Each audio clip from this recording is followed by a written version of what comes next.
Hey there, it's me and this here is the HTC Butterfly S. I want to do a quick unboxing for you guys here using Google Glass. The Butterfly S is a successor to the Butterfly, which we knew in the US as the Droid DNA. Now, we're not getting this phone, the successor, Butterfly S, in the US, but this is obviously available in Asian markets. So as you can see, the box looks very similar to what we saw with the HTC One.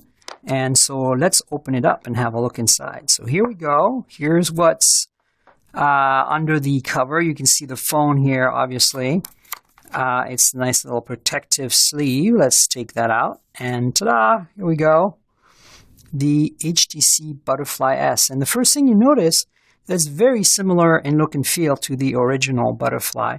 But it adds the most obvious, most striking thing is the bottom speaker here. Yes, this is boom sound. You have speakers top and bottom, and pretty much the same in every other way. I'll do a comparison with other devices in a second. So let's have a look at what else is in the box. So here we go. There's a partition. We take it out, and the usual assortment of manuals and cables. So there is the IMEI stickers here, the some little card, the SIM removal tool, obviously, with instructions. And then we have some manuals here. There's a HTC end user license agreement and another one, and also it looks like a third one here of some kind. And on the other side here you have what looks like earbuds with red tips. Standard fare. I don't want to open this up because I want to take some pictures, but you get the idea. And then here you have a micro USB cable. You can clearly see one end of it. And then again, the USB charger, and this is standard fare HTC. You can see the standard prongs because Taiwan uses the same connector for power as the US and Canada. So that's what's in the box. Let's move this out of the way, and let's look at the actual phone again. So here it is, the Butterfly S. As you can see, in design, it looks very, very similar to the original. You have a door that hides the micro SIM tray and a micro SD card slot. You have a power button, which is translucent and has an infrared transmitter in it. So that's a new feature. 3.5 millimeter headphone jack, secondary microphone. On the other side, you used to be a door down here, but instead now it's just directly the micro USB charge connector instead of being behind a door, and the primary microphone here. As I mentioned already, the two boom sound speakers. You can see that the design is very similar to the original, that little rectangular thing above the grill.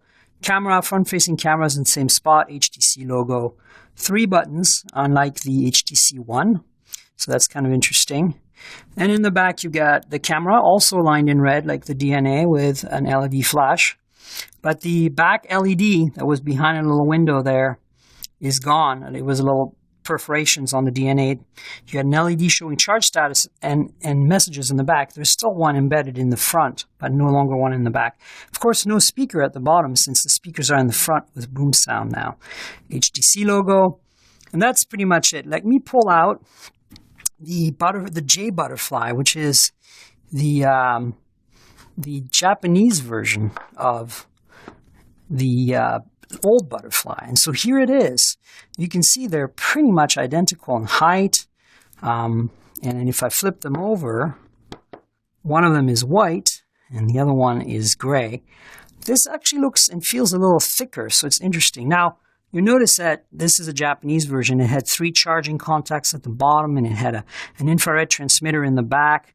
And so there are a few differences there that are custom for the market. But let me just show you what I meant about the power key. It was metal before, and now it's translucent for the infrared sensor. And the door is the same setup here. You have a little door with a micro SIM tray, and a micro SD card slot. And on the bottom here, you can see the difference, what I've been mentioning about this little door that used to hide the USB, and now it's not a door and it's moved to the side. So that's the main differences between the kind of the Asian versions. You can see the side is the same with the same kind of perforations. And you get the volume rocker here still, also made of aluminum, very nice. So that's not really that much different. Let's pull out the DNA and have a look at the differences there. There's the DNA, and it's backwards, but it's a little shorter, and that was also the case when comparing it to the original Butterfly. As you can see, of course, your no bottom speaker. The big difference is obviously the back. It's not shiny, it's matte. But you can see the layout for the camera is very similar. The Beats logo, the HTC logo. Now, in the top, it's a little different here. As you can see, first of all, you can see the difference in height immediately. If I line them up at the bottom here, you can see there's about 3 or 4 millimeters difference in height. And instead of a red button, that infrared transmitter, but as you remember, the DNA does not have a micro SD card slot, so it has just a SIM tray here. And it also has wireless charging, which this guy doesn't have.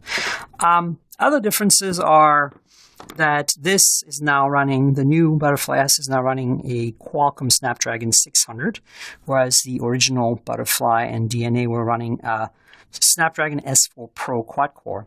So a bit of improvement in performance. If I fire them up, you'll see that it's the same display, 1080p, beautiful display, one of the best out there, SLCD3. And so there you go. This is obviously on the setup screen, but the same display, 1080p, 5 inches, gorgeous, gorgeous. So now let's do a comparison with perhaps the HTC One, so you have a feel for that. So here's the HTC One. So you can see it's a bigger phone for sure. Also not unibody aluminum. So this is the Google edition of the HTC One. So that's why you don't see Sense 5, which you see here. And if I flip them over, put the power button, if I can find the one on the HTC One, which seems to be in the wrong place every time. Camera, I should notice that the old one, the Butterfly and the DNA, had an 8 megapixel autofocus camera. This has a ultra pixels 4 megapixel camera, just like the HTC One. But one big difference is that there is no optical image stabilization on the Butterfly S. This one does have it. And so there you have it, the general layout. And you can see, you know, the top is very much different, but the bottom, it's interesting that this offset USB connector exists on both devices. Now, there's another phone I want to compare it to, and that is the HTC One Mini. Gives you an idea of the difference in size here. This is really quite a difference. So if I turn them on now, I can find the power button. There we go. So both of them are running Sense 5, and of course this one's been set up, but this one hasn't. So the difference here is obviously the screen size. The HTC One I just showed you is a 4.7-inch screen at 1080p versus 5-inch screen at 1080p, but this is a 4.3-inch screen at 720p. So this gives you an idea of, you know, the difference in size. You can see here that the Mini is quite a bit smaller, obviously, than this very large Butterfly S. And that's pretty much it, really. The Butterfly S from HTC, a phone available in Asia that replaces the Butterfly and the device that we know in the US as the Droid DNA. So there you have it. I hope you enjoyed this unboxing. Please stay tuned on for more about the Butterfly S. Cheers.